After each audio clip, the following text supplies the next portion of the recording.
everyone, this is Chris Keys. We're in Atlanta, Georgia with the Dans, I guess, the gentlemen, Dan Auerbach, obviously, and Dan Johnson, who you've known for the third time for another Rick Rundown with us for the Black Keys.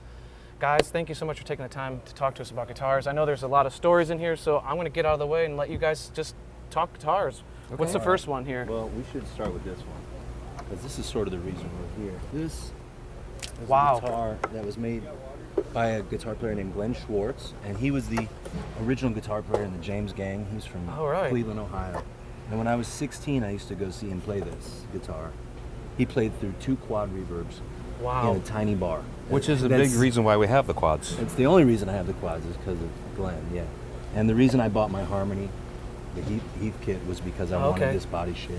The 878. Because I used to see Glenn's every week. And anyway, he was Joe Walsh's guitar hero, and we just played in Cleveland, and his family brought his guitar and let me play it.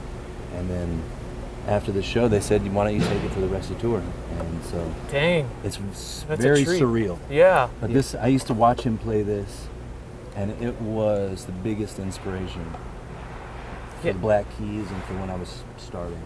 Is there anything you've had to do to it to kind of make it, not obviously you're going to change anything, but maybe to make it a little better playing or anything? We just cleaned it up a little bit, and that's it. It has so much of Glenn's mojo on it. You kind of don't want to mess with it. You can see that it started life as a regular guitar, but he has hundreds of hours into customizing it. Because look, he's rounded this over. He made these. Look at the holes. Yeah, the F-hole is amazing. Cut those. This is a solid hunk of brass, front to back. Wow. Also, you want to explain these? Well, he was very religious, and apparently he told me that in the Bible it says if you play for the Lord, you play a 10-stringed instrument. So he added the strings. Wow. All the music he played was religious, by the way. Okay. It sounded like Cream, but it was religious. Yeah. Well, I mean, it was right. Yeah. It's a trip. He was in a band. You guys should look up All Saved Freak Band on YouTube. All Saved Freaks. All Saved Freak Band. Yeah. Yeah. That's Glenn on guitar.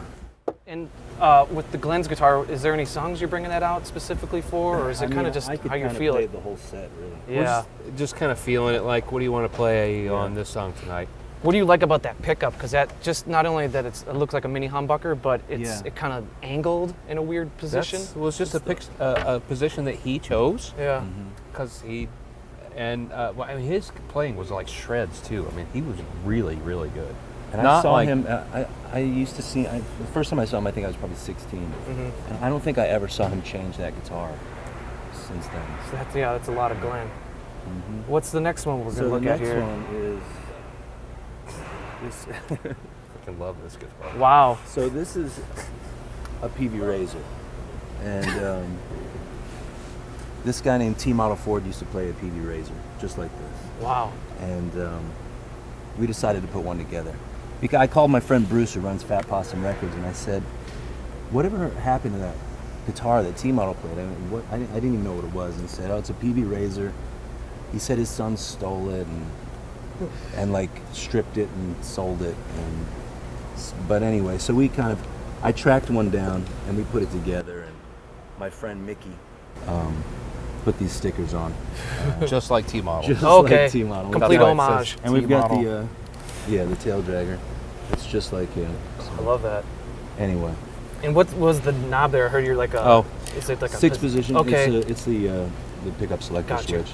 Volume, tone. All the hardware on the guitar is nothing like T-Models was. These are like, the Armand Gold foils off of a Harmony. Oh, all right. And this is a K, and I made this bridge to look, and this arm too, just to kind of make it into his own thing. Is this like a hat rack, like the last one, that custom K you had? That's just actually just I remember that on the green guitar. Yeah.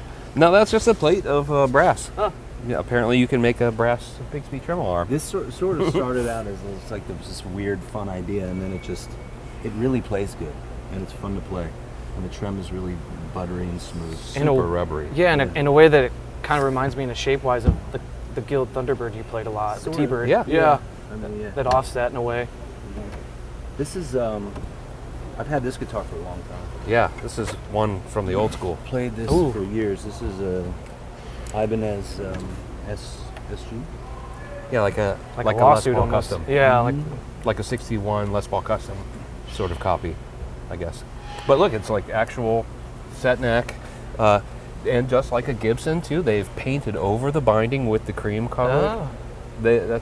I always thought that was a weird thing about the actual Gibsons, but they kept it pretty real. They've copied it right down to those details. And we haven't done much to it. We Just upgraded keeping it the working. tuners. Yeah. Because the tuners went bad, unfortunately. The original Ibanez tuners had cool little star inlay. I hated to get rid of them, but we had to. They Yeah. weren't, they Good, weren't but- working. Yeah. And does this get brought out at any specific point or any songs or anything? We've been mixing it up a bunch. Yeah. We keep changing it around. Keep it fresh. A couple of the newer songs it has been on a few times. But Yeah.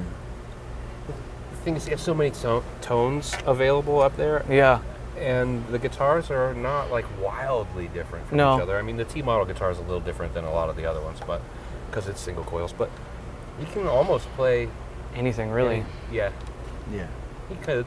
I mean, he's the one that I hear the difference Yeah. clearly because I listen pretty closely with the ear monitors. But yeah, Do you guys have issues tuning wise or stability wise with the arm? Because sometimes those Yeah. old tail pieces can get finicky.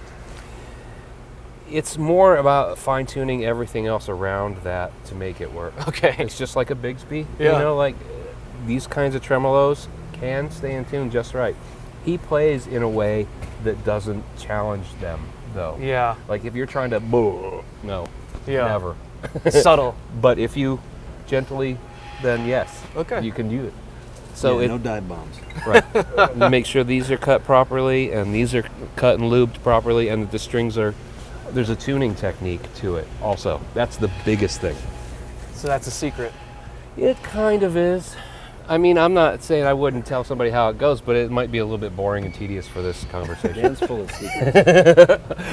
No wonder he keeps employed. You, If you told me everything, yeah. it's how you tune it.